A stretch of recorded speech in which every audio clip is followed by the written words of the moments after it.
এখানে মহিলা এবং শিশুদের যে চিকিৎসা হয় এটা বিশ্বমানের চিকিৎসা হয়।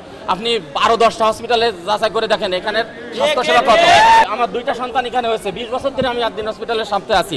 আমাকে তো কেউ 5 টাকা দিয়ে হেল্প করে নাই, কিন্তু আদ্দিন হসপিটালের সমস্ত কর্মকর্তা কর্মচারীরা আমার পাশে থেকে সহযোগিতা করে এবং নিজের ফ্যামিলির মতন আমাকে সেবা দিয়েছে।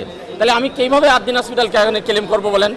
আমি তো আদ্দিন হসপিটালের কোনো ফাইন্ডিং পাইনি যে এখানে এই কোনো দুর্বলতা খুঁজে পাইনি। তাদের স্বাস্থ্যসেবা, ক্যান্টিন, মসজিদের মান, আমার মনে হয় বাংলাদেশে এরকম প্রতিষ্ঠান আছে কিনা দু একটা সন্দেহ আছে।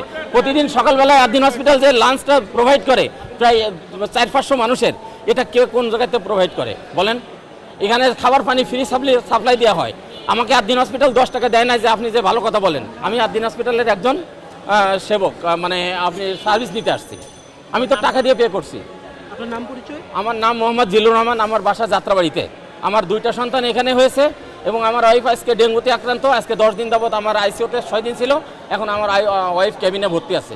আমি নামাজ পড়ে আসতেছি, দেখি যখন অনেক লোক, আমি তো সময় পাই না। আমি একটা গভর্নমেন্ট সার্ভিস করি, যার কারণে এখানে আমার মনে হয় গরিব এবং মধ্যবিত্ত মানুষের এখানে সেবা নেওয়ার জন্যই আসে। এখানে কোনো উচ্চবিত্ত লোকেরা আসে না সেবা নিতে। এখানে আছে মিডল ক্লাস, আমার মতন নিম্নবিত্তরা এখানে সেবা নিতে আসে। সেখানে লাইসেন্স বন্ধ করে আপনি মধ্যবিত্ত এবং অসহায় মানুষের আপনি আরও ক্ষতি করতেছেন।